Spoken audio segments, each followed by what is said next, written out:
Good morning, everybody. Welcome to today's 1 million by 1 million strategy roundtable for entrepreneurs. 1M by 1M, as you know, is the first and only global virtual accelerator for technology startups. Our mission is to help 1 million entrepreneurs reach $1 million and beyond in annual revenue. In support of this mission, we've been doing these free mentoring roundtables year after year after year for a very long time. We started back in 2008 with an experiment that then blossomed into the full-fledged 1M by 1M program. This is the 674th free mentoring roundtable. Hundreds of thousands of people have participated in these sessions by now. We are going to start with the entrepreneur pitches. We have 3 scheduled pitches, and I see people introducing themselves in the public chat as well. Please feel free to do that by all means. The entrepreneurs who are pitching today or the ones who are in the room and planning to pitch at a later date, remember this is a safe working session. There is no other agenda here besides working on your business, strategizing, and trying to accelerate your journey. So no need to be defensive, no need to be nervous. We are on your side. If you disagree with the feedback you're going to get from me, that's fine. It's your venture. Ultimately, you will do whatever you want to do. The feedback comes from experience, so I suggest you consider the feedback, but ultimately, it's your company.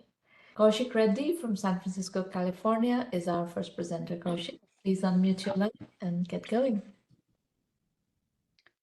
Hi, can you hear me? Yes. Okay. Hi, my name is Kaushik. I'm right now in California, but I live in the Netherlands, in The Hague. And Live in where? Netherlands, in The Hague. Netherlands. Okay. All right. Yes. I've just started a new venture. This is going back to the first venture I started and I actually exited. This is primarily on the ocean freight trading and risk management. If you can, yeah. So I've spent about 18 years in shipping. Started my career in the Merchant Navy. I was a cadet, rose to the ranks to become a first officer. Quit, did an MBA from NCR, and got into the commercial side of shipping. So I was primarily doing deal making, 10 million plus contracts across, primarily commercial port across Iraq, China, as well as Hong Kong and Singapore. I was also involved in building demand forecasting algorithm using machine learning for for a shipping company in 2018, and that's when I really got into the tech side of things, the tech side of business. Moved from core shipping into the technology side of things, and joined a digital freight forwarder, helped set up the first mile, scale the company from 6 million GMV to almost 90 million GMV. Then decided to start QuantShip along with my ex-co-founder Sudeep, who was a quant trader. So we were using a lot of satellite, looking at the satellite data, especially of ships, of stockpile, of commodity prices, commodity futures, anything which we thought had correlation with the shipping freight levels. And the shipping freight levels move like Uber. So they're extremely volatile, 100% swings every year, 20% week on week on a few areas is very common. So the biggest problem we were trying to solve was A, for the shipper, that, okay, when is the right time to enter the market, the spot market, and B, for shipping companies and traders, like, what is the best strategy? Let's say if the market is going down, then, they can go long on cargo. If the market is going up, they can go long on ships. So they can play the market the way they want to, the traders, and then we were helping them make better decisions using machine learning. And we were just 2 people. In 2 years, we scaled it up to almost, $500,000, and we sold it to a trader. So that was like, the first company. I had to decide whether, I should sort of trade liquidity for time. We thought we'll just exit and then we'll see what to do next. And my second venture, I actually incubated this as part of a consulting company in Europe, where in the last 2 years, I've built out a team, and I was primarily using generative AI to sort of especially reduce all the manual documentation and trade documentation process which we have in shipping. So there is at least 45 to 60 different process steps. One fleet manager can only handle 4 ships at one point of time. That is the overwhelming amount of documents that these guys have to produce. So what we were doing was trying to extract text from multiple PDFs, Excel, and putting everything together so that one person can manage at least double the number of ships. So that was the hypothesis.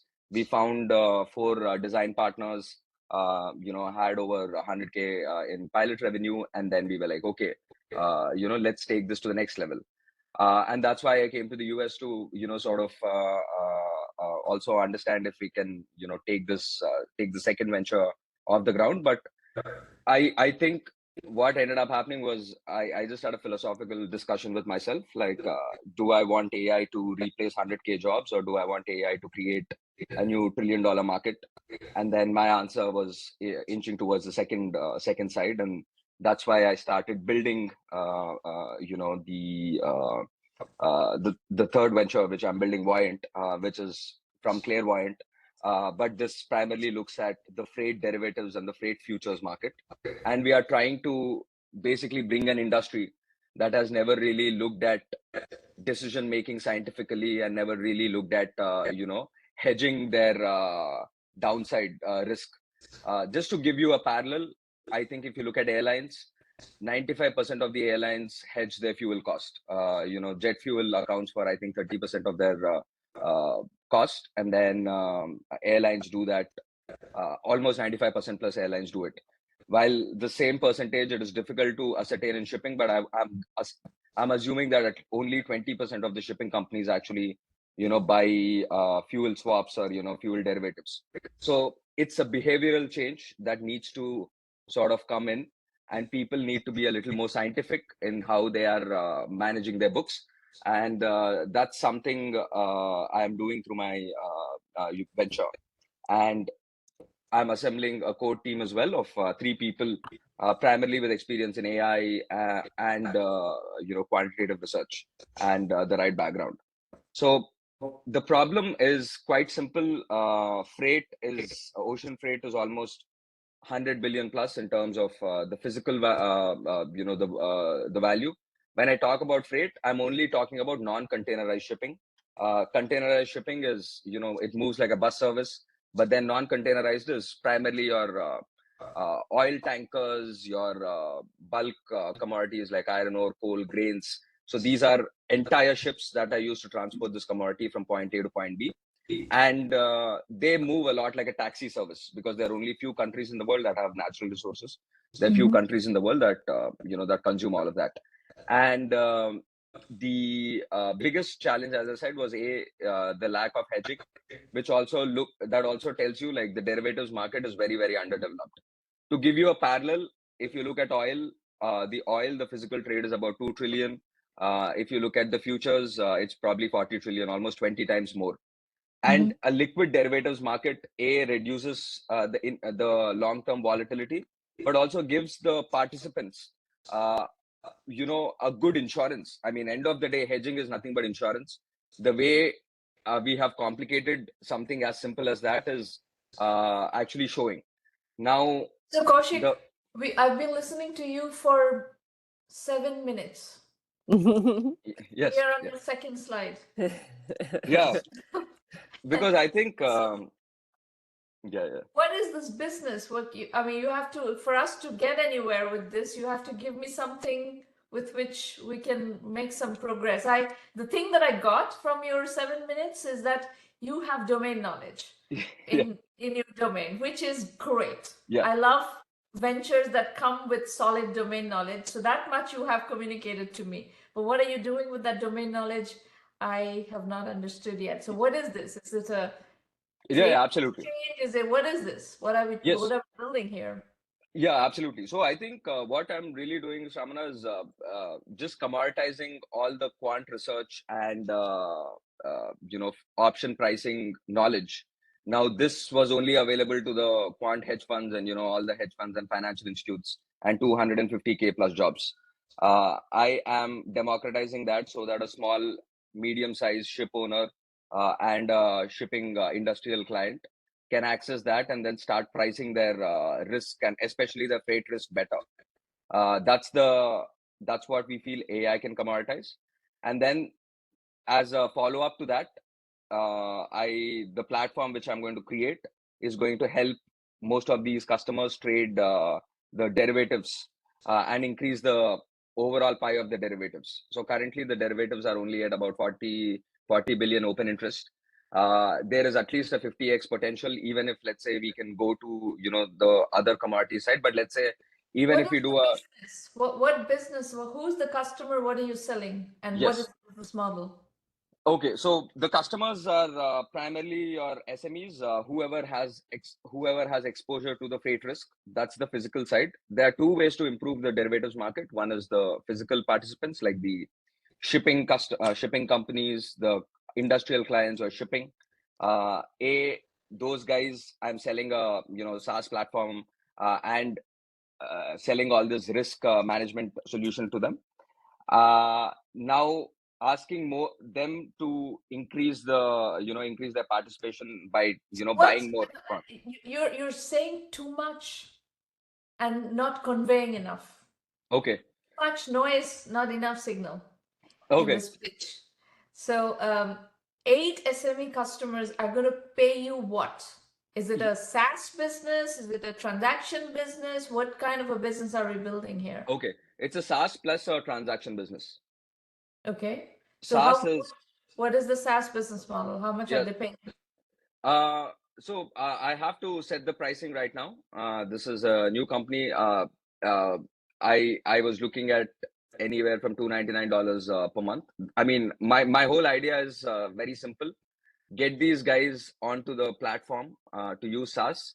But the real game changer is getting the data, especially on negotiation and building high frequency sort of freight data, and then asking most of these guys to hedge their current physical exposure through the platform. So it's the derivatives. One derivative contract is roughly around $400,000. If I can get them to trade at least 100 derivatives in the next 2 years, we're probably looking at about 400 to 500 million trading volume that goes through the platform. So So it's what is your business model? What if 400 $500 million being traded on your platform, what are you making off that? yes. So the highest value is us becoming the market maker. If we become the market maker, that is a broker plus, taking the opposite position, we can easily charge anywhere from 5 to 10% of the total value, which is how we make a lot of money. But in order for us to become a market maker, we need to be regulated. We need to have the capital to, take that counter position. In the absence of that, the easiest way to start is becoming like a broker dealer, having our relationship with the clearing agent and then take 1% of that trade. So it can go up from 1% to 10%, provided we have the liquidity in place and the this thing in place.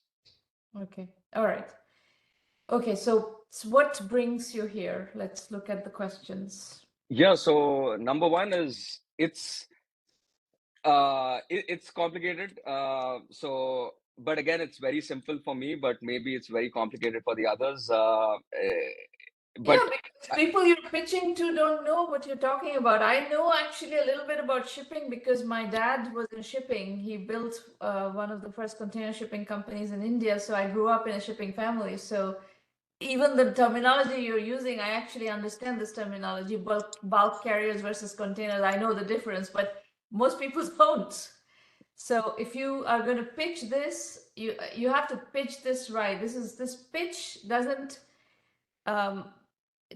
give me what I need to even assess what is the potential of this business. So the pitch has to be overhauled very, very significantly.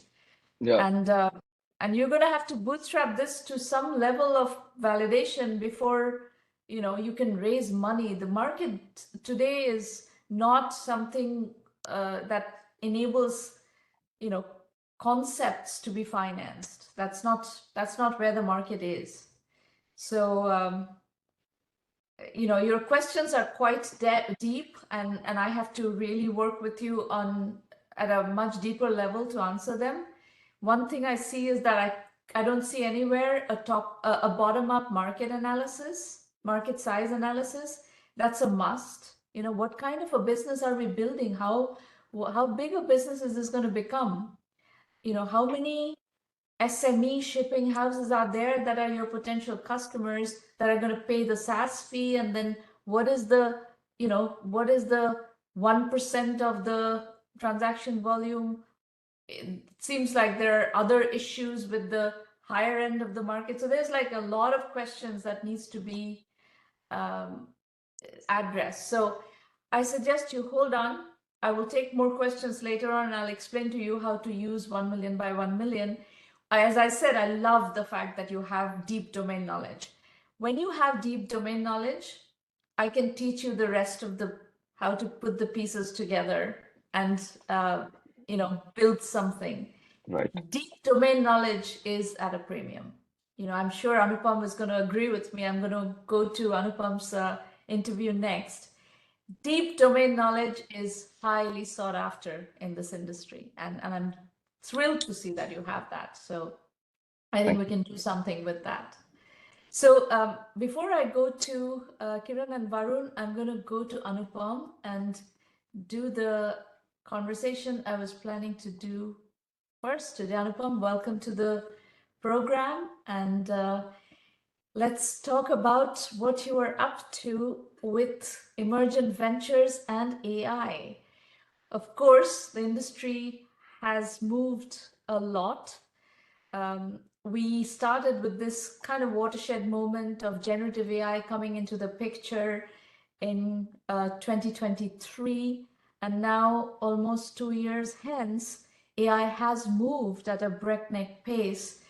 So Anupam, my first question is, where is your head vis-a-vis AI? How are you parsing all the happenings of the world? How are you framing your investment thesis and so on? First of all, thanks for having me here. Always a pleasure. And by way of introduction, Anupam Rastogi with Emergent Ventures. We are a Bay Area-based seed stage focused venture firm.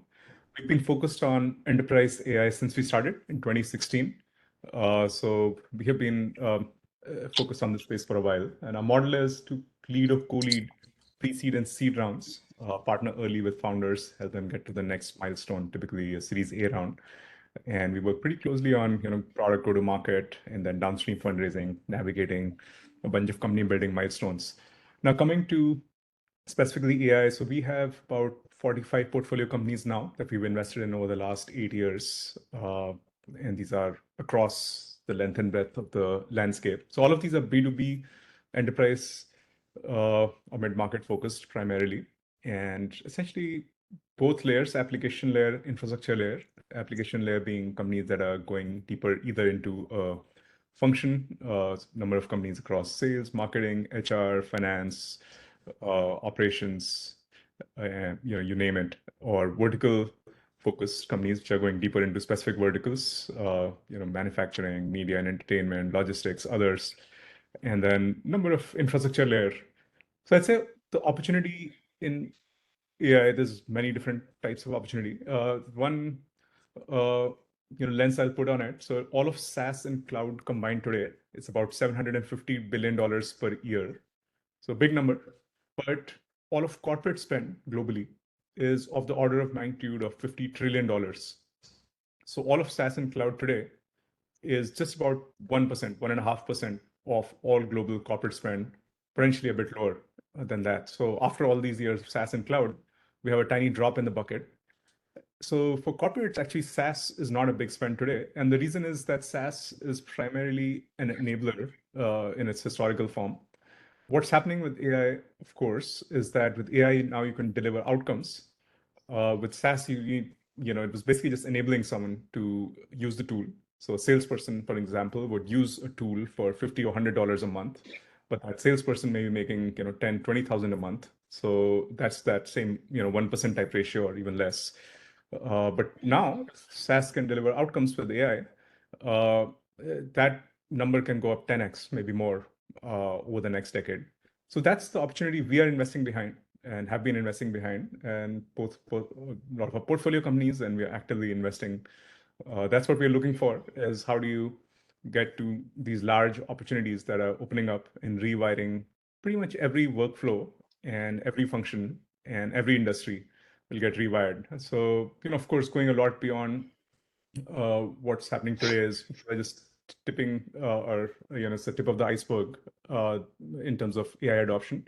When all these things fully get adopted into entire workflows, everything is just going to look very different in how work is done more broadly. So I'd say uh, now what does that look like? So I'd say, interestingly, AI has had many waves. So currently, of course, with Gen AI, which started somewhere around or started hitting mainstream around 2022 November with ChatGPT, and before that, some of the imaging models that came out.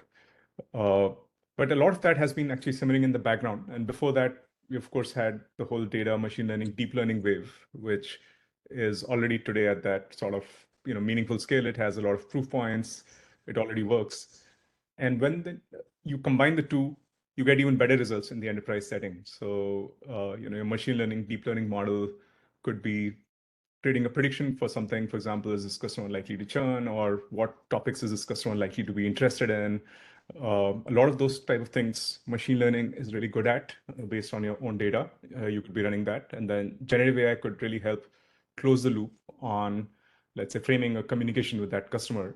And when the two are combined, that makes for some really interesting businesses. Do Yeah, you maybe I can pause there. case study in your portfolio of what you have invested in that combines deep learning and machine learning as well as generative AI? Yeah, so number of companies do that. So we're I can take examples from customer service. I can take examples from employee productivity. So let me pick a couple of quick examples. There's one called Present.ai, Prezent, which helps corporate employees create presentations which are aligned with their data and their brand. So you can just give it inputs on who you are looking to present to. Is it a senior member of the executive team, a CEO? Is it a peer? Is it you actually give the persona, and you give it the underlying data and create a entire presentation, and it'll be much deeper than let's say a Chat GPT or a Claude, or you can go to LLM today and ask it to generate some slides, but those won't be very customized to your data, or to what should the story be. Versus this product is very trained on millions and millions of slide decks on what good, better, best, not good looks like on presentation decks. And then based on the persona, the storyline, the data, the machine learning will come up with, hey, these are the topics that should be covered, these are the topics that should not be covered, or whatever. And then Gen AI is used to actually generate the presentation. Similarly, we have a couple of companies which are doing really well in the customer service space, which we've been investors for a few years, and those are now sizable companies. And actually, two of those companies were a couple of the first adopters of LLMs back in 2018, when it was still sort of in very formative stages. But they run the machine learning on, again, the customer data, the sentiment, the tonality, and a lot of the underlying, when they're trying to understand the conversation. But then when you generate the output, what should you now say to this customer in an email or in a live agent that's now, a virtual AI agent that's chatting with the customer, that is generated using Gen AI. So again, it's a combination. So if you just had the Gen AI, you would be immediately able to tell that, hey, this is Gen AI generated, and it's not as customized to my problem. But when you combine the machine learning element with it, that is much better at surfacing, okay, here's a problem, this is an angry customer, this is a happy customer, this is this is the kind of issue, this is they are a churn risk or not. A lot of those things are identified by the machine learning piece. So when you look at these companies that you have invested in and are looking at in your deal flow and so forth, could you summarize a bit of what Could you summarize a bit of what you would like to see? Like for, when I look at technology that is emerging and all the trends, and I'm sure all the investors are looking at things in this way, is that, oh, I would love to see a venture like this, like solving this problem. Has anything come up has anything been triggered in your head as that I haven't seen this yet, but I would like to see a venture solving this problem using Yeah, these kinds of principles of both deep learning as well as generative AI? And right now, the newest one is this cost efficient models, LLMs. for sure. Yeah. So I'd say a couple of, I'll just mention them more at the thematic level that we look at rather than specific ideas. One is we are seeing AI go a lot deeper into engineering frontiers Yeah. and a lot of areas like AI plus robotics. We just invested in a company in that space. We're currently actively looking at spaces like biopharma, drug discovery, clinical research, and others, and what AI can do there. Because there's a lot of these areas with tons of data, a lot of spreadsheets, a lot of back and forth. So a lot of room for efficiency with AI. Also, we invested recently in a company in the engineering simulation space. So we're seeing a lot of these very core engineering type disciplines, which have a lot of data, a lot of prior art, a lot of people pushing regulations in some cases, where with generative AI, you can just architect an entirely new flow, which increases a lot of efficiency, which can really, let's say, in the case of drug discovery, really accelerate that process, or semiconductor design, new material discovery. So taking an active look at those spaces, meeting a lot of founders, we think there's a lot of opportunities, a lot of big companies that will get created in those spaces. So that's one. Discovery is a particular one. We've done quite a deep dive into drug discovery over the last few months. We've done discussions like this, and also we've covered some of the drug discovery AI companies. And one of the observations that came out of that, and this was before DeepSeek came into the consciousness of the industry, the models, the platforms on which you can do drug discovery research are expensive platforms, and it's these companies, the AI companies, the startups that are going into this space are catering to the large pharmaceutical companies. So if you look at drug discovery, should it only happen inside of the large pharma companies, or should it become democratized? Because there are a lot of scientists out there who have worked with large companies, large pharma, and in academia, in labs, and so on, who possibly have insights. And if they had access to a small platform, that would be, an inexpensive platform, not so much a small platform, more an inexpensive platform where they could start running their experiments and modeling their hypothesis, they could potentially come up with drugs at a much larger scale. So this is one of the, Atomwise, probably you're familiar with. Atomwise is not available for these individual researchers or small teams to experiment with. So now that we have this whole vista opening up of inexpensive AI models, the platform for drug discovery that can be democratized is an area where I think there could be very interesting development. Yeah, I think conceptually that makes sense. I think there were certain things in the past with just given all of the friction and regulations and all the needs for trials, which just raised the bar significantly on the size of company that needs to be there. But I think as some of those things come down, there shouldn't be a reason that smaller teams can start doing that. Yeah. And so yeah, definitely looking forward to more on that front. And then probably there is the general logic of these platforms being very expensive in other domains as well, where these can come down, where a lot of people can research and come up. It's like you brought up the material sciences aspect. New materials is definitely an area that has similar dynamics, where if there are platforms on which material science research can be done at much bigger scales, or chemistry research can be done at much bigger scale, with proper modeling infrastructure, domain-specific modeling infrastructure, those are interesting opportunities for building platform companies. And then there's a lot of opportunities once those platform companies come into being. There will be a lot of opportunities of building application companies as well on top of that platform as a service infrastructure that is yet to fully kick in gear. Absolutely. So what else are you looking at or investing in that are interesting case studies that we should discuss here that will trigger ideas and insights for the audience? Yeah, I'd say, in the end, in our role, I feel we have to be very bottom up, and the best ideas are ones that I've not thought of. So often a founder will pitch you the idea, and that's when it hits you that, hey, this makes a lot of sense as you get deeper into it with them. Yeah. And especially, I'd say with, a lot of the mass things which are more widely known, there's just tons of companies. The rate of startup formation has been just off the charts especially in the last 24 months. So a lot of just amazing people starting companies. So I'd say the more obvious the sector is, the exponentially higher number of companies that have started, and by great teams doing that, well-funded.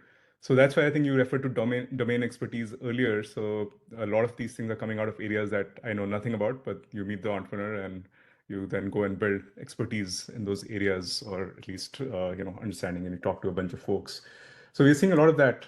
It's a lot of under-digitized verticals, sub-verticals, areas, which are, especially with, let's say, the agentic model with human in the loop in many cases, so I'd say we look more for those threads of, hey, does this make sense, or does this, there's some common threads, but I'd say specific ideas, as an investor, like we just see many more than I can ever imagine, and often the best ones are just coming from areas that I've not imagined. What are you seeing in terms of the deal size, team size? Actually, let's not say deal size, team size, and the stage at which they're coming to investors. And I'll preface that by explaining where I'm coming from. There is obviously right now, we know, because of all this co-pilot work, AI co-pilot work that has gone in, there's a tremendous amount that you can do with very few people. There's a lot more, orders of magnitude more, that you can achieve with fewer people. So we are seeing leaner startups. The lean startup trend is really gone on steroids right now. And how much you can accomplish is also, as a pre-seed stage company, you can accomplish a lot more just because of all the all the infrastructure that is kicking in gear. And this is going to keep maturing. I think the infrastructure is going to get orders of magnitude more mature within the next, every year it's going to mature more and more. So there will be fewer and fewer people who can accomplish more and more in terms of what they can come to the market with. So, I mean, this is clearly the golden era of bootstrapping kicking in to motion. So what leading indicators are you seeing of this in your deal flow right now? Yeah, so I think so a few different questions there. Let me see if I can touch upon all of those or some of those. So on what's typically the stage that we are seeing companies at? So we see, let's say, we do both pre-seed and seed, and it's a wide spectrum. So we see everything from inception stage, where it's just an idea, to and maybe 20% of the investments we do are at that stage, and all the way to pre-series A is the latest we would come in. Companies already raised a seed and they have traction and momentum and all of that, and then everything in between. I'd say the median, just make it more actionable for the founders here. A good time to go to professional investors or institutional investors is I'd say, again, this is more in the enterprise or B2B space, is you have built an MVP, you've gotten customer feedback on the MVP. And what I also recommend is doing meaningful market discovery. And that doesn't take actually having a product. So you can actually, a lot of the best entrepreneurs come and say, hey, we have spoken with 50 different people in our target persona. And, just through sheer hustle and reaching out on LinkedIn and cold emailing, through alumni networks or whatever, they've gone and talked to 40, 50, sometimes 100 people and formed a very good mental map of, hey, here is my ideal customer profile. These verticals work. This is the kind of trigger of who would buy. Here are other or three segments which will not buy from me. If someone comes and say, hey, the whole world is a buyer for this, that's a sign that the entrepreneur has still not spent time on understanding the persona. So the initial persona, I'd say relatively narrow is good, because you have to have a view of, hey, who are potential customers in the first couple of years, and then of course over time there has to be a really big market for it. As venture investors, that's what we're looking for ultimately. But having that granularity really helps. So that can happen at any stage. So the inception stage ones that we do are ones where in most cases those founders have that clarity that they've done And even if before they that's the started. stage, if you get companies at that inception stage, MVP with not really any revenue, just kind of discussions with the market, but good precise discussion with the market, what size checks are you willing to write? So a typical check is 1 to 2 million from us, and we will do anywhere from 50 to 100% of the round. So the round size could be 1 to 5 million or so. So you're saying you're willing to write checks on MVP and market discovery discussions for $1 to $2 million? Yeah, I'd say at the inception stage, it'll be at the lower end of that potentially. Again, it depends a lot on the specific idea and how much it'll take to build the product. So if it's a very complex enterprise infrastructure type product that can only be built with 5 million and you cannot demonstrate proof of concept without that, then some of those companies would raise 4-5 million. But I'd say in vast majority, inception stage will be more like a $1.5 to $2 million type round, and we'll do maybe 1.5 of that. And what is your thinking right now on exit? So I'll preface that with some of what we are hearing. There is a class of investors who are following the traditional venture capital model and chasing unicorns. And then there has emerged another set of investors who are looking to do capital efficient ventures and seeking early exit. And some of that exit process could be into later rounds of funding, or it could be straight away strategic exits. How are you looking at exits in this current market, given that the number of startups out there is very high right now, right? The number of startups, it's high, already extraordinarily high, and it's going to explode even further. As the AI infrastructure develops further, the infrastructure enables really, really lean startups. As this dynamic explodes, the number of companies is going to explode even further. And finding exits for this number of companies is going to be really difficult. Yeah, for sure. Yeah, so, I'd say for the venture path, generally that only works with those really large eventual outcomes. So, and even if, again, we are a pre-seed and seed investor, but the way the whole model actually works is at least a couple of companies in our portfolio, and we invest about 20 to 25 companies per fund, which we invest over 4 or 5 years. At least a couple of those have to become really big venture scale outcomes. And often that involves, of course, raising multiple follow-on rounds. So all the big names in Silicon Valley have led rounds into our portfolio. So it's a little bit of a, we don't play in a vacuum. So we have to invest in things which someone else would invest in a couple of years from now, or the company can just get to such velocity and scale that it doesn't even need to raise. That happens very rarely. But in most cases, to scale, what's not become cheaper, to also a previous point, I think software on the face of it looks like prototyping has become cheaper. Building complex software has actually not become cheaper yet. It still takes as much time or effort, even with all the AI tools. And go-to-market has definitely not become cheaper, again, linked to how much overcrowding there is and just how much Go-to-market is noise going in to the be more market. expensive with so much noise in the market. Go-to-market is Absolutely. going to become more expensive. So to become big, companies do have to raise more capital over time. Of course, there are amazing companies and founders who are able to find other models with virality or PLG or others where they don't have to spend that much, and those are fantastic. But yeah, to answer your previous part of the question, definitely we need to see some path to a very large outcome and a founder that is really driven to do that. But having said that, statistically, most companies won't get there.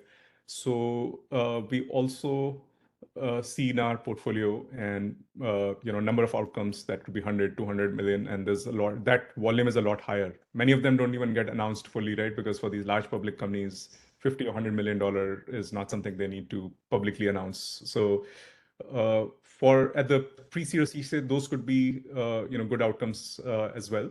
But that's not what we are investing behind. Fundamentally, we need to see that path. And I think, again, the actionable piece for founders here is think very carefully before raising any institutional venture money. Take that call of whether you want to go the bootstrapped route and maybe raise from angels or others. Because as if I were personally investing as a angel, a 5x return would be fantastic, right? I invest at a 5 million valuation, company exists for 25 million, I make a 5x. And if there was a good reasonable chance of that happening, I would love to do that. As a pre-seed seed investor, that's actually the thing I'm trying to avoid very actively, because there's a lot of $25 to $50 million opportunities out there, and a lot of founders who would make life-changing outcomes with that personally. So that's where the venture investor and founder could be misaligned unless the founder is really passionate about building that big $1 billion type plus outcome. So I'd say that's what I encourage founders is to think very carefully whether they want to go that venture route. And venture is a very, very specific type of rocket fuel, which once you take that, you have to get on that rocket ship. And then if you don't, then, it's not a desirable place to be in. So if you're really passionate about building that big rocket ship, that's where venture capital can really help you and help you accelerate very fast. But I just want to clarify for those of you who are listening, there is what the path that Anupam is describing is the traditional venture capital route. And there, the thumb rule is investors are trying to go from $0 to $100 million in 5 to 7 years. That is the trajectory of a so-called unicorn venture. You're hyper growth company, high velocity, high repeatability. Without high degree of repeatability, you cannot get to these high velocity companies. That's the route of traditional venture capital. Now, the market is exploding in many different directions. The market is also exploding in the number of funds. And there are these micro VCs. There are tons of micro VCs in the market right now. They are kind of angel investors who have decided to raise small funds and operate, a single partner fund and so on and so forth. And many of them actually don't operate in the traditional venture capital model. Some of them are looking for these $50 million, $100 million exit, $25 million exit, where there is a 5x return. And that class of investors does exist today, partly because of the explosion in the number of investors out there. So just wanted to clarify that for those of you who are strategizing. We do have companies in the portfolio who are not looking to go the full venture route, not build a unicorn company. They want to build up to a certain point, get enough traction, enough validation, and then seek exit with a small amount of investment, 2-3 million investment max. So that is an acceptable path. As far as entrepreneurs are concerned, it is an acceptable path, and you should, decide which direction do you want to go, and accordingly you have to find investor entrepreneur fit. The path that Anupam is describing, you cannot go to Anupam with this idea of getting a $25 million exit and a 4x 5x kind of return, because that's not what he's looking for. But there are investors who are looking for that path as well. So just wanted to clarify. I think that fit is really important. So it's, I think, important to be clear both to oneself and to whoever you're raising from, having alignment there. And like you said, I think there's a lot of angels and angel-like, micro funds and others, which are available where you could raise a small amount of capital. And as long as you're upfront that, hey, we think there's a very attractive $50 million exit opportunity here to build up something quickly and exit for 50 million. So there's definitely more capital for that sort of play. But it's just different from, I'd say, more of the classic venture path. Anupam, are you going to stay for a couple of pitches? I need to drop in about 15 minutes. Okay, let's do one pitch so you can participate in one of the pitches.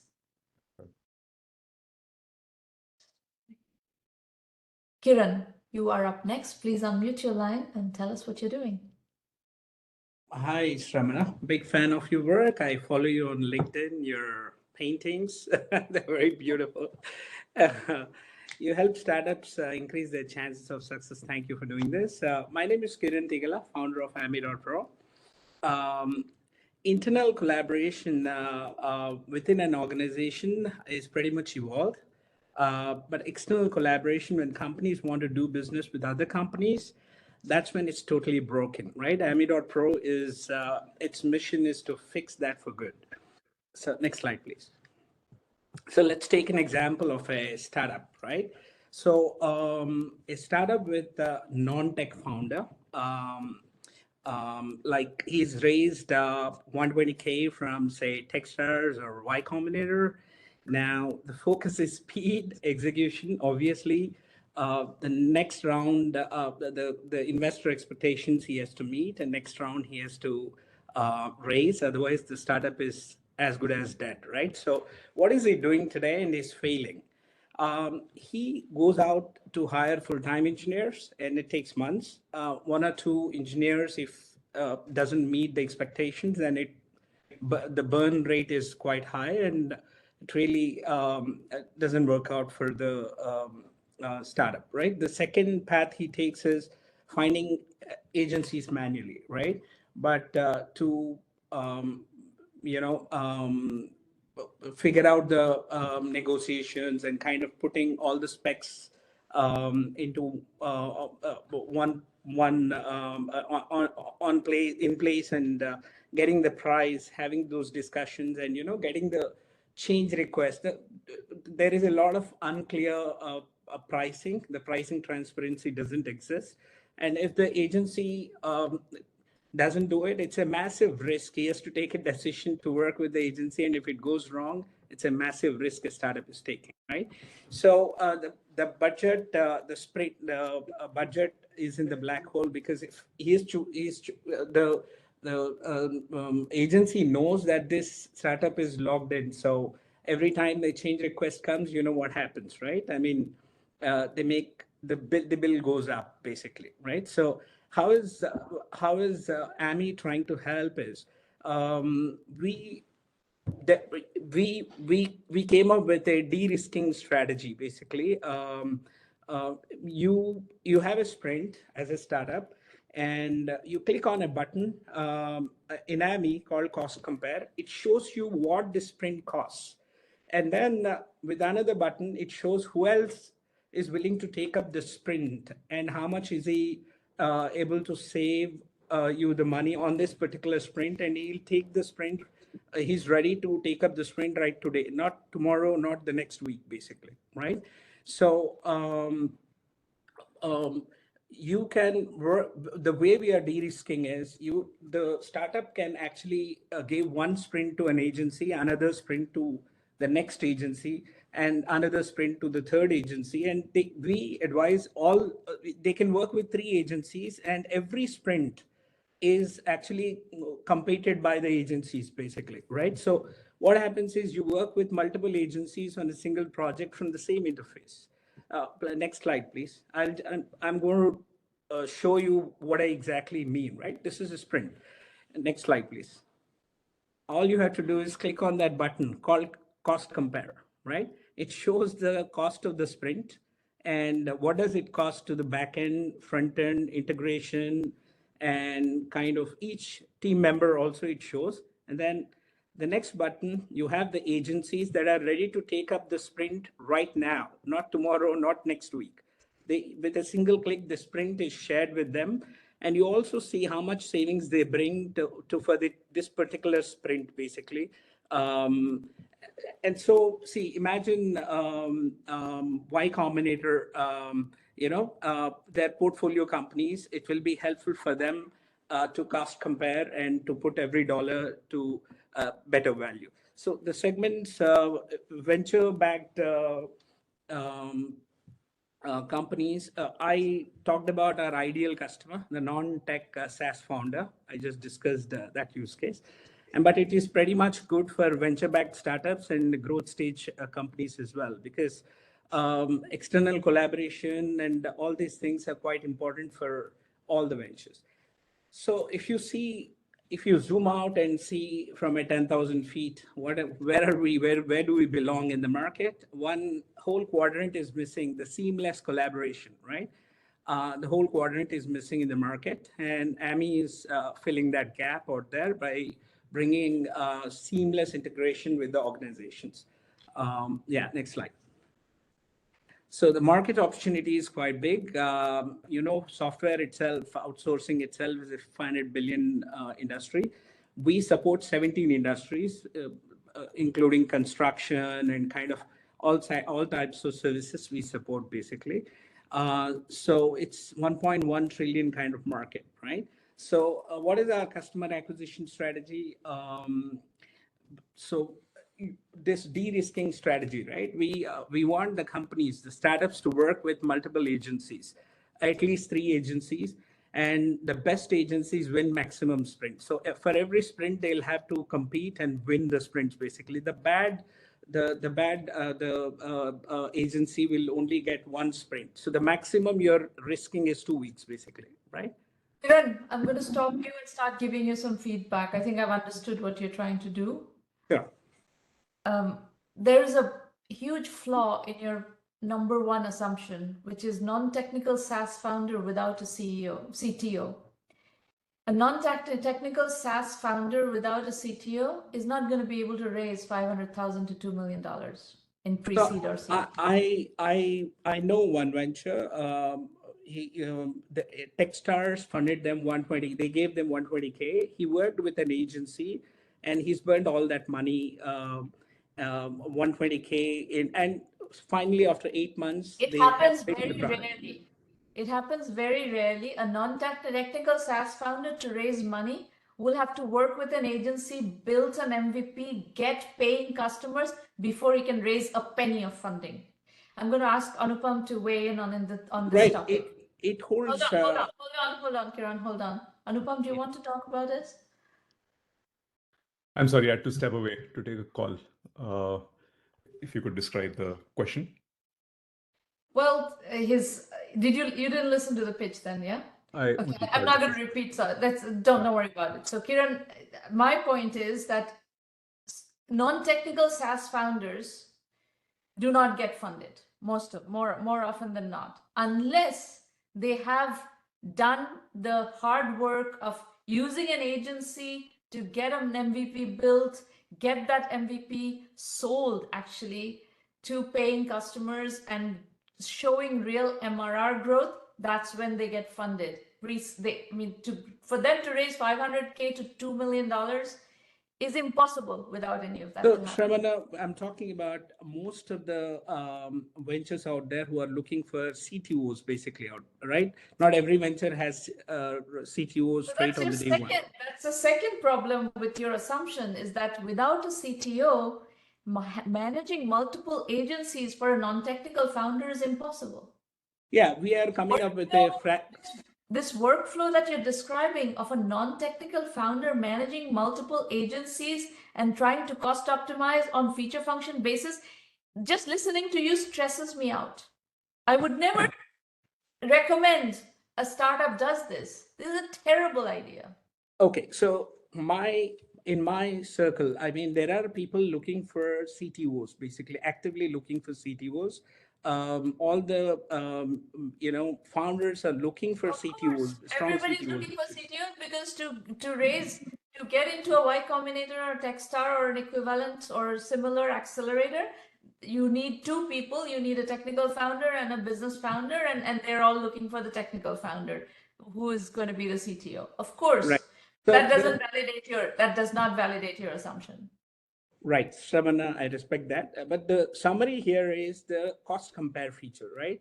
If you have sprints, we are talking about a 2-week work sprints, and cost compare feature. You know what it costs well before you actually, and you know how much it costs, how much, who is available, who can beat that price, basically, right? The cost compare feature is, this is how you should go do validation work. Don't listen to me. I'm saying this is not going to work, but you go to the market and talk to startups and see if they're willing to use your product.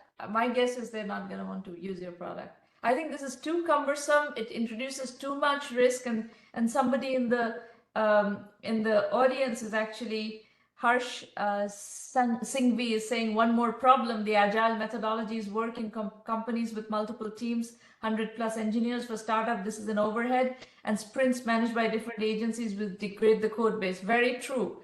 There's no integrity in the engineering in the code base. If you introduce so much of,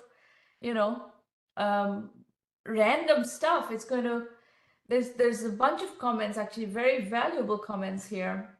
Anupam saying it's more about what you'd really ideally like to achieve. Founders who eventually build large businesses often start with smaller wedge ideas along with a strong determination to build a very large business. Okay, this is a question answer between Chris and Anupam, sorry, but Kiran, the point that Harsh Singhvi is making is absolutely correct. It's something that I thought about as well, is like you really destroy the code base integrity by having multiple agencies work on the same. So that's where our fractional CTO kicks in. He actually oversees the whole development, basically, right? We provide a fractional CTO service whom you can hire full time, or 2 or 3 startups can share a CTO, basically, right? That is a key service that we are providing on But Amp. a fractional CTO is not going to be sufficient for investors to invest. No, you can hire a full-time one if you have the budgets and you have. No, you don't have the budget. That's what I'm saying. You're getting stuck in the chicken and egg here. An investor is not going to fund a non-technical founder with a fractional CTO. That is not going to happen. Okay, that's one use case. Let's say that's not the ideal use case. Here the idea, Shramana, is working with other agencies, right? Discovering other agencies, not manually, but if you have to work with other companies, this is the best way. You know your cost, and you're also trying to get to know how much the other companies will charge you on your sprints. Working with other companies, making it smoother without any, in real world, if you have to work with agencies, it takes a lot of time and effort to find which agency is right for me. So we are trying to provide that choice. You do that evaluation at the beginning, at the point where you're hiring the agency. You do that due diligence in hiring an agency. You don't go out and open every single feature for different agencies to bid on. I don't think that's how software is developed. It doesn't ring true to me. So if I go to Fiverr, do you understand what he's talking about? Yeah, Kiran, are you thinking of a specific type of startups? Maybe like, do you see a consumer where maybe tech is not such an important aspect, or no, pure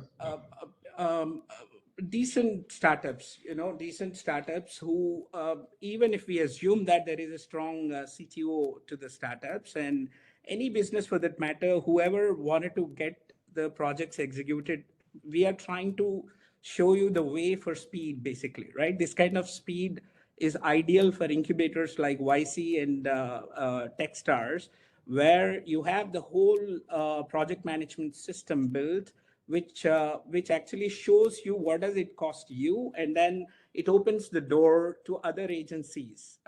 We have integrated the marketplace, so all other agencies with a single click is available to you at your fingertips, right? And they are all vetted by us. Each and every resource are interviewed. But on the customer side, have you spoken with, like, what kind of startups are you speaking with or already working with? I'm working with like startups with 4 to 5 kind of small teams. Right now, I'm working with them, and they're very happy trying our service because they get a quote from agency, and then they get started immediately. They don't have to wait for And a are they meet. using it for part of their product? Maybe some non-core parts that, hey, maybe some integration or something which is more like, their core IP or something. It's more distributed, right? I mean, see, whoever you may have small team in house, and you may wanted to distribute certain. You may wanted to get work done with agencies, certain portion only, right? Maybe not the urgent whatever you wanted to achieve now. Your team is working on it. You have a small team, but you wanted the next sprint, and the next sprint you wanted to outsource and get it done, basically, right? See, typically it is like opening doors for agencies, vetted agencies. You can know the cost of your sprint, and then with a single click, you can work with your in-house team and agencies right in the same console, same project management system, right? And So then these we are are trying the to startups that don't have a CTO and they're funded. They don't have a tech co-founder. No, no, we're- even if they have a CTO, if they have a CTO, That's what I'm trying to understand. I think I would encourage sharpening that part of it. So, if you say that, hey, look, there are some non-core parts which a startup can more easily, quote unquote, outsource or whatever you want to call it. So I think that I see more often, and that could work with a venture model. Let's say, I'm working with a startup in robotics and they want to go build, the core thing is all this IP around robotics. So that they'll never outsource or pull in an agency for. But let's say they have to go build some integration or some other interfaces for a specific customer or something. That I'd say could be more palatable for someone, right? For something that's not core to them, they may be willing to try it. But I'd say crystallize that ICP a bit more. I think this whole idea of founders without tech co-founder, we're going to build a core product. That I agree. That sounds because even if let's say it works out, I wouldn't be too bullish on those startups. I don't know how long they'll last. So you lose your not customers last. even No. if they existed and hired I you. think your startup, very early stage startup segment is not your ICP. I would just discard that as a target audience completely. And then somewhere in larger companies that want to work with agencies, you may be able to find some sort of a customer that wants to work, but then I wouldn't frame it as bidding on every sprint. I don't think that's the way software is developed. Maybe there are you want to create some sort of a bidding program, but then how do you differentiate with Upwork is going to be the next No, question. we are bidding comes later, right? So we are instantly showing you who can take up this sprint at a cost that you are doing, and who can bring savings instantly with our tech in the background. So bidding comes next, basically. So we are instantly showing you which agencies can take up this sprint right today. Who's most fit for taking up this sprint? Let's come back to you. Let's listen to in the interest of time. Let's listen to Varun next. Varun, please unmute your line. We'll have more discussion later in the program after we finish all the presentations. So go ahead, Varun. I'll need to drop off. Thanks a lot. Thank you, for Anupam. having me. Good to see you. Bye-bye. Go ahead, Varun. Yeah, thank you, Shramana. So I'm Varun. I'm the co-founder CEO of Score. So just a quick introduction. I have been experienced in B2B SaaS sales. That's where my background lies in. And then I also have my CTO on the team with us as a founding team. So he's not here, but he's also part of the team. Next slide, please, Shramana. And the two of you worked together at Plenty. That's where you met? That's correct. Exactly. We've met there. We've been roommates since then for like 3-4 years now. That is the ingredient of a good founding team, where you have experience of working together and really know each other from a working experience point of view. Those create good founder partnerships. So go ahead. Thank you so much. Right. Now we're building Score, which is basically a suite of AI agents for quality assurance and training of customer experience teams and consumer brands. Right. If you can just go to the next slide. So the biggest problem, what you're trying to solve, so we actually landed on this problem while working for a previous product and while talking to a consumer company about that product. And that's when the consumer company actually told us about this particular problem, which was that they had a quality assurance team, which basically goes through every customer conversation and audits the conversation for certain quality parameters. For example, did the agent do this? Was this done on the call?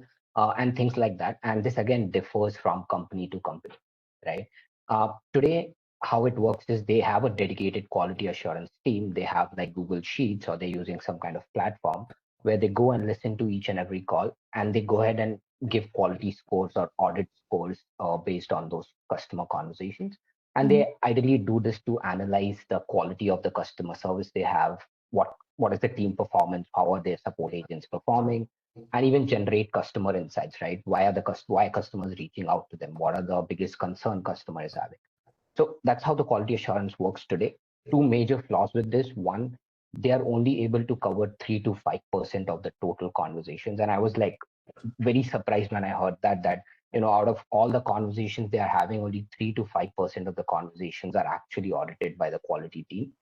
And obviously, second is that the whole process was being done manually. So there'd be someone listening to the call recordings the whole day and auditing it on sheets, and then going and generating reports from that data to take it forward to the management and taking decisions on the business. Right. Next slide.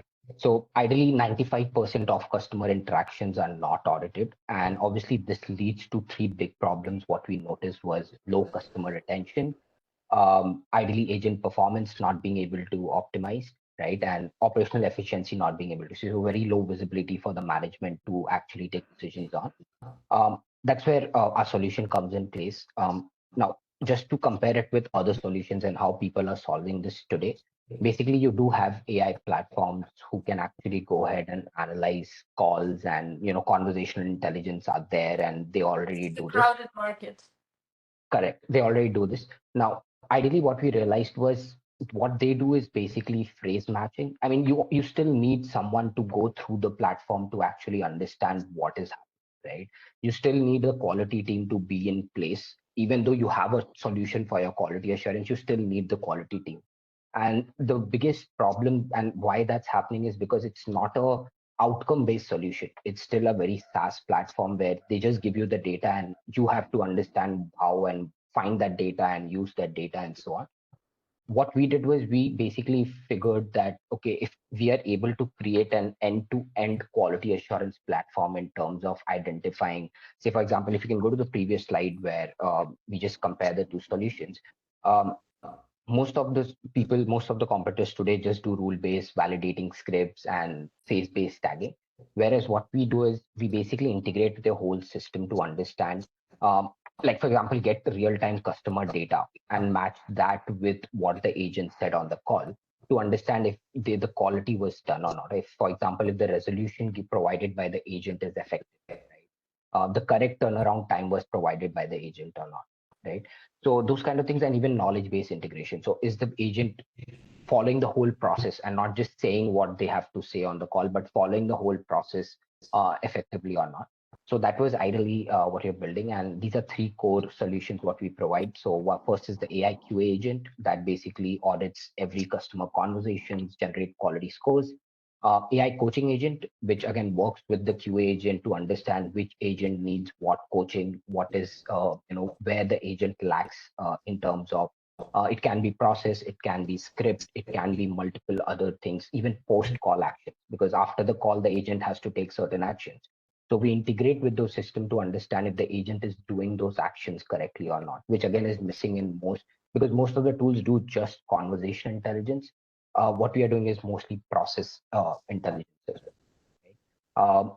We are targeting consumer companies. That's where we are focusing on. And ideally, it has to be above 500 employees to have that scale, to have, again, 100K monthly website visits also give us a good proxy on they're having the volume of calls where they will need a quality assurance in place as an AI solution, and that will make sense for them. This is just a bottoms-up approach we did for the consumer companies we have. They were like currently 117K companies are there, which are consumer companies. Obviously targeting North America, Europe, ANZ, India, where the consumer or the D2C brands are very high in volume. So there you have the 3 billion, and just getting 15% would be a $450 million business, right? Validation. So in the last 6 months, we've built our MVP. We've already done some paid pilots with companies in India like Upgrad, right now we have a paying customer as well, which is the Soul Store, which is a good apparel brand in India. And we've also again doing pilots with Metro Brands, Arata, and people again mostly in the consumer brands and consumer space. So we've done this validation in the last 6 months from our end. And what do you charge? Yeah, so we charge so we have a subscription model as well as a usage-based model. For the agentic flow, which is the quality assurance, we go per conversation wise. So every conversation that is audited, you pay $0.04, right? And to use the platform, because every agent, there's the agent coaching, right? So for agent coaching, that side of things, we charge a monthly subscription as well. So that's like $30 per month for every agent. So this $16,000 is from Soul Store? That's an ARR contract? Correct. Okay. And so just the Soul Store contract was very initial stage, so we did not have the pricing model we have currently. So they are just paying us around $60 per agent,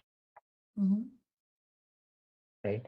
The impact we've had on Soul Store is, for example, their quality team, which was initially 5-member team, is now down to only 1-member team, right? So they don't need that team for quality assurance because the quality assurance is being done already, and it directly goes to the management, to the director, for example. As you can see, so the director of Soul Store, which is the senior vice president of customer experience there, he works very closely with us to give us the feedback and mentorship in all different areas of customer experience. But again, all the data goes to him, and he doesn't really need a quality team as such as an impact, right? How are we selling today? I mean, initially, obviously, outbound worked really well for us. At least in India, we've been able to reach out to these directors, pitch, and everyone had this specific problem where they were doing it manually. And I mean, something I was surprised with, because there are tools out there who do it, but they were doing it manually, and I was able to capture that. Second channel, which I'm focusing heavily on, especially for US now, is partnerships with channel partners. CX, there are a lot of CX consultants, and there's a huge industry of CX consultants in US. And partnering with them as a channel partner would definitely give me a good boost there as well. So these are two major channels I'm focusing on from the GTM perspective. So how many, what does your pipeline look like? You have a pipeline of Indian companies right now, right? How many Correct. are you in demo with and Yeah, discussion I would with? say 8 companies are already doing pilots with us. So there's a POC that is running. We already are analyzing their calls. One company is out of that, I would say 2 or 3 are in negotiation stage. So we've already done the POC and we are negotiating with them. But again, that would lead to one of my questions, which I had, right? I mean, if you want, I can jump to that question now, or we Sure. can wait for that. What is your Yeah. question? So here, for example, we have been pitching to a lot of investors, right? And they all have been telling us to move to the US market to start selling to US, right? And we have been focusing a lot more on US since a month, I would say. But again, in India, we're getting the traction, but now we've kind of reduced the Indian operations in terms of GTM, and obviously it's just me right now doing the whole GTM part of it. So I'm focusing a lot more on US. It's difficult to get that traction in US for now. But the question would be, should I still keep focusing on India and get a lot more traction and get a lot more paying customers, or just start US? Because I would.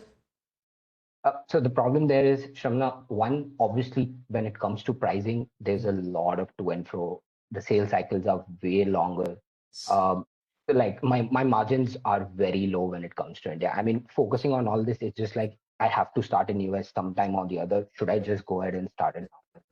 So It that's depends on what kind of financial situation you are in. It's expensive to sell in the US. A US exactly. go-to-market strategy is expensive. So, either you have to see the way we bridge this gap. The situation you are in, a lot of Indian startups are in this situation, and I'm assuming that other Indian startups are listening to this as well. The Indian venture capital industry knows that to build a venture scale, high velocity growth company in SaaS, you have to be able to sell in America. Right. So that is a given, that is understood. But how do you bridge that gap in that you don't have the money with which to sell in America, and you cannot raise the money until you can show some proof points Exactly. in I the mean, US? that sums up my situation, like, exactly. I mean, this situation is true about a lot of people. Yeah. So I think the reason I was asking you about this Indian, you told me that you have been able to get into these Indian companies, and you're getting traction. You have reference customers, and so on. So what happens is, as you start having reference customers and you have ROI case studies and so on, even though in the early stages there's a lot of pricing pressure, that pricing pressure starts to relax. As you have more proof points, the pricing pressure starts to relax. And at any given point, if you come into the market saying, let's say to the investors, you come and say that I have 50 customers, they're Indian customers, they're lower margin customers, but I have 50 customers, they're getting value, these are the ROIs of my customers. That's huge validation. And also you have revenues at that point. So with revenues, you can start to afford a US GTM. You can raise money. With revenues, customers, you can raise money and you can afford a US GTM. Those are the things that you need. Right. Makes sense. So you Got it. have to just play that carefully. And then there are other strategies we can, I do a lot of different kinds of go-to-market strategies for the US. I can look at your business and we can do other US GTM strategies that are cost efficient, that you may be able to afford and get, circumvent this chicken and egg situation. We can look at that as well. But if you can get to 1.6 million to 2 million ARR by the end of 2025 with Indian customers, I'm pretty sure that is going to put you in a very interesting situation, actually. So I wouldn't discard Indian. I mean, we're getting traction in India, and why would you forgo that traction? It's just the margins for the whatever margin, it's very, very low, and the whole sales cycle where it's taking too long for them to come on board, close a deal. Negotiations would go on for 2 weeks, 3 weeks. So it's just mostly those two reasons why.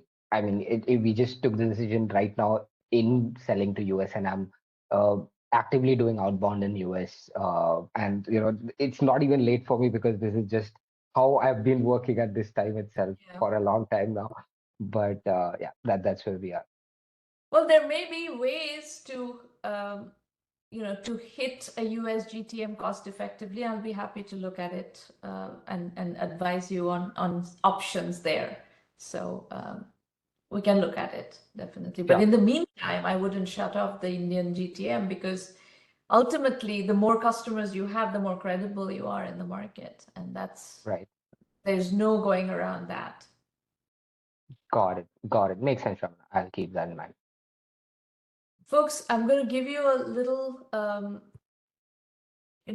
information about how to use 1 million by 1 million, and then we can go and take more questions. It's 9:18, so we have another 12 minutes, but let me just quickly go through 1M, and then I can take more questions. And I have thoughts about all your ventures, more thoughts if you like, so we can go over those as well. So 1M is fully virtual. You can use the program from anywhere in the world.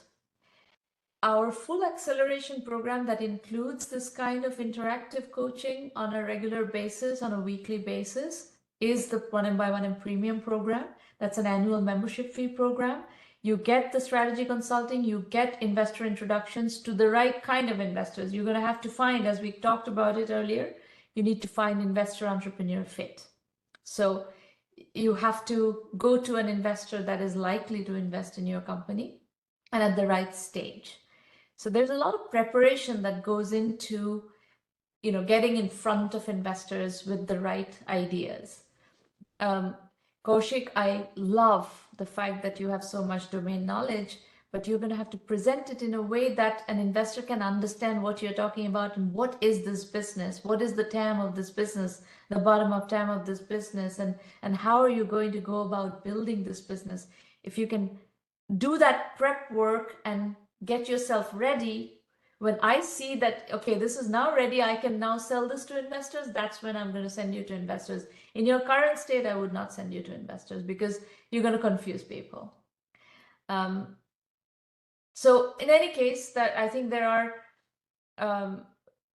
the full acceleration program of 1M is within the premium program. Now, if you're missing certain, issues like bottom-up TAM analysis is one that a lot of people are tripping over, and they're presenting these 30,000-foot TAM, top-down TAM. That's not acceptable. Investors are not looking for top-down TAM. They're looking for bottom-up TAM. So those kinds of things, if you're looking to understand positioning better, all this can be done through the 1M curriculum. It is very powerful. It's entirely case study based.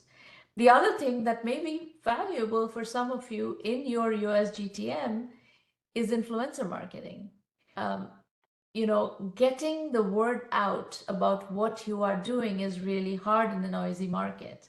And that's where I have a lot of influence, especially on the LinkedIn platform. If you're doing a B2B product, that is where we have a lot of influence. So, and that's part of your premium program, gives you access to some of that kind of functionality as well.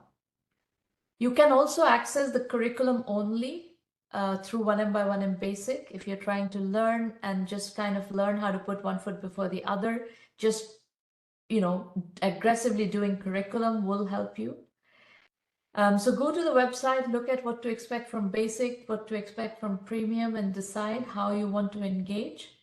If you're looking for one-on-one consulting, it is available. It is more expensive, but it is available. We have free roundtables every week in March. Definitely book your slot and Maureen will find you a window. If you have questions after this program about the 1M program, Irina Patterson is your contact, irina@1M1M.com. She'll be happy to get on the phone or WhatsApp with you. So let's see if anybody else has any other questions in the, people who are listening, people who have pitched already. If you have other questions, you're welcome to ask, and I'll be happy to answer more questions. Shramana, Kiran here. Yes, Kiran. Yeah. So the cost compare the agencies, opening up agencies and getting things done right there. Let's assume that the non-tech is not the ideal customer profile, but you say that nobody would work like that. Like, I mean, nobody. So here's what I would do.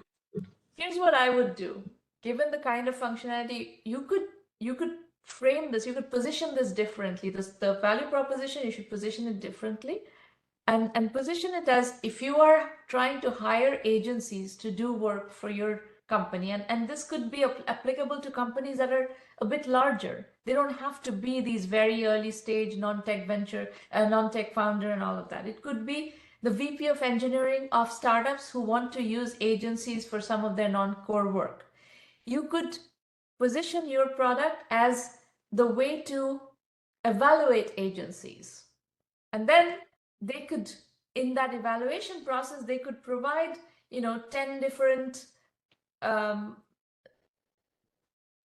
different features that they want to see how these agencies would pitch, and the agencies get to bid. Then they look at the different bids, understand how they bid, and then decide which agency to work with. So the positioning would be very different in that scenario than the way you have positioned it.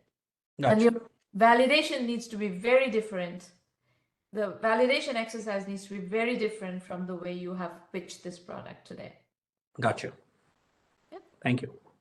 I think you have value there. You just have to spin that differently. You have to create a completely different way to present that to the market. You have to go after a different ideal customer profile, ICP, etc.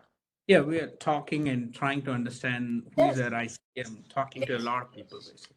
Of course. I think VP of engineering is your ICP in a slightly larger company. And it could be even much larger companies that want to work with agencies. For portfolio companies, for YC and Techstars, is that not a better use case? No? Okay. They don't need agencies? They are too busy with the core stuff. They haven't, I think the core people are not going to outsource. The only people who outsource core are the non-technical founders. You're right on that, but they don't get funded until they have started getting traction and they have some MRR, some ARR. Until then, they don't get funding. Gotcha. Okay. Anybody else? Questions? Yes, I have one question, Shravana. This is primarily regarding fundraise strategy. Yeah. You did mention that I need an MVP, need people. I completely agree with that, and I've already got a lead investor as well. The point really is, it's 24 months sort of a raise, so that that gives that makes the startup a bit more well capitalized, and I can run a few experiments. What is the typical outcome which we should be looking at in order, because if, let's say, we raise 2 million and then the outcome is, it's dicey. What I'm trying to say is, it's not very clear. How do you work backwards, and what is a good milestone to show in terms of revenue or ARR? Raising 2 million on concept is very difficult. Right. The scenario that Anupam discussed, that they are funding companies $1 to $2 million on concept, it's a very rare scenario. Yes. Most people who are doing pre-seed investing are looking for people with some MRR, like 15K to 20K, 10 to 20K MRR for raising $250,000. Right. So that's the bulk of the market. That is really where the market is. What Anupam is describing is a very unusual case, and mostly these kinds of firms are looking for repeat founders. Yes. So the good news is you have done a startup before and have had an exit. So that's going to give you some mileage on that. But the problem I see in your company is that it's not framed. The what you're going to do is not framed right. So at minimum, you have to do that work, and you have to figure out who is going to. So the investors are going to go to due diligence. Yes. Investors going to look at your domain knowledge, but they're going to have to go through due diligence. So you're going to have to put in front of them a set of people who are going to validate your investment thesis. Yes. And that needs to be very clear on who is the customer, who is going to buy the SaaS product, how are you going to do the transaction revenue. So you're in some sense, you're trying to do a SaaS enabled marketplace. So you're probably going to be leading with SaaS, and you have to get people to buy the SaaS product and start transacting on the platform, et cetera, et cetera. But that whole story needs to be told with people who can validate that hypothesis. Yes.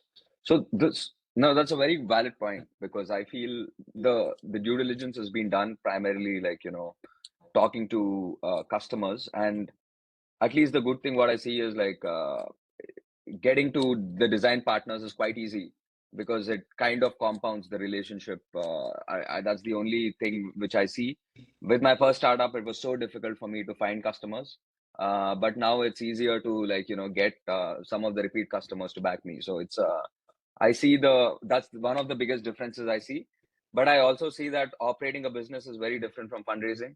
After I came to SF, they said, actually don't talk about revenue, because at pre-seed, you don't have to talk about revenue that much. Talk about your traction with design partners, because revenue is an anti-signal. The valuation comes down. That is not true. Okay. That is not true at all. I don't know whom you're talking to. Okay. I mean, again, it's a matter of investor-entrepreneur fit. Yes, I completely agree. There is a whole class of investors who are investing pre-seed on the basis of 10,000 to 20,000 MRR. The only way they would they use revenue as a signal that there is validation. And there's no better validation than somebody writing checks. I agree. But you're, the other way also works, where you have talked to 50 customers and they are willing to write checks of a certain amount, and they will say to investors that yes, when this product is ready, and it could be that the product is going to take a longer to build, it's a deeper product and so forth. So it really depends on what kind of a product you're building and what is involved in that product. There is a lot of lean startup work going on right now. Tremendous amount of lean startup work going on. People are going very far. People are raising $100 million with 10 people. Just because they are getting so much traction. They're able to build a lot very efficiently and get out into the market, and they have money. They are getting revenue. So I don't know whom you're talking to. This advice that you've got is absolutely wrong. Okay. So this valuation is revenue is an anti-signal for valuation is the biggest bullshit I've ever heard. Yeah, I mean, it's come from YC founder. So no, yeah. It's absolute bullshit, I think. Anyway. Anybody else? Any other question? There is a lot of hype still in the market, especially in Silicon Valley. You see this hype, and that kind of hype exists primarily actually in those quarters like the Y Combinators and Techstars and so forth. So, Y Combinator operates with a 98% rejection rate. So the people who get into Y Combinator really think their shit doesn't smell. But I've seen a lot of Y Combinator companies go out of business as well, because this blitz scaling philosophy of raising tons of money without getting any validation is also a recipe for death by overfunding, and it happens a lot. So it depends on what you're trying to do. Yeah. Okay, anybody else? Questions, comments, introductions? If you haven't registered to pitch and you would look for a slot, go to the free public roundtable page on the website and register to pitch, and Maureen will find you a slot. It was great. All of you are doing interesting stuff, and I think you are going to build very interesting companies. I personally do not like unvalidated blitz scaling, because VCs can afford to play with a portfolio. For entrepreneurs, it is invaluable years of our lives. 5 years, 7 years, if you basically do spend 5 years, 7 years, and then the business kind of dies, that's not a good use of your time. So if you validate, if you understand that what is the customer looking for, what is the customer willing to pay for upfront, and build accordingly, you will build a good product.